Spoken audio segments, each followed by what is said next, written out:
Come città di Venezia rivendichiamo invece con orgoglio di aver ospitato il villaggio della Coldiretti.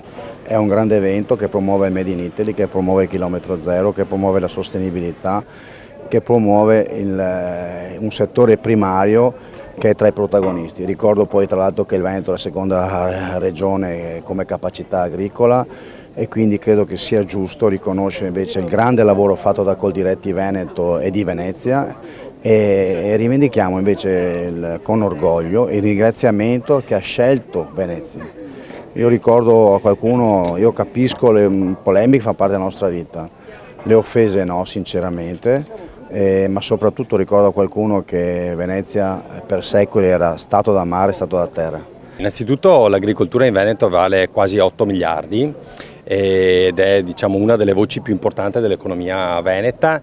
Prima dell'agricoltura c'è soltanto il turismo con 18 miliardi di fatturato, quindi insomma entrambe pesano molto per il presente e il futuro dell'economia veneta. I pericoli dell'agricoltura sono legati soprattutto al tema del cambiamento climatico. Ecco, questo ci porta a dover investire molto in termini di ricerca e di innovazione per pensare anche a sviluppare piantine che siano da questo punto di vista per esempio resistenti alle fitopatie oppure anche all'utilizzo dell'acqua, no? Che ormai è un bene primario per l'uomo sia a livello personale che per l'agricoltura. Ecco, queste sono le tematiche più importanti che dovremmo affrontare, oltre ovviamente alla difesa dei nostri prodotti tipici a livello internazionale, perché l'Italian sounding sta pesando tanto. È un'agricoltura che può esprimere un potenziale ancora più elevato, frutto di quella storia e tradizione, ma anche innovazione che anche con i nostri giovani abbiamo visto proprio in questi giorni al villaggio dei Coldiretti si può mettere in campo a 360 gradi.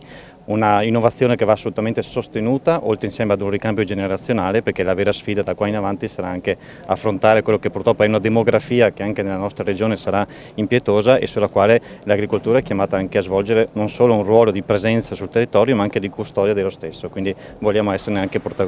Il villaggio Coldiretti a Venezia, che significato può avere per l'agricoltura del Veneto? È un significato importantissimo perché non dimentichiamo che Venezia, quando era una repubblica serenissima, aveva anche un profondo entroterra che arrivava quasi fino alla Lombardia e che ha basato la potenza anche di carattere militare, navale e commerciale della Repubblica Serenissima, ma è anche l'emblema principale di quel valore che oggi possiamo esprimere anche insieme al turismo, che è fondamentale sotto una chiave di carattere enogastronomico e che è un valore aggiunto che dopo a cascata si riflette su tutto il territorio. Grazie alla Coldiretti di essere qui. Grazie di aver scelto Venezia. Venezia credo vi darà rilancio a livello internazionale. Noi credo sia non soltanto un piacere per Venezia, ma sia un dovere mettere a disposizione Venezia del mondo del lavoro.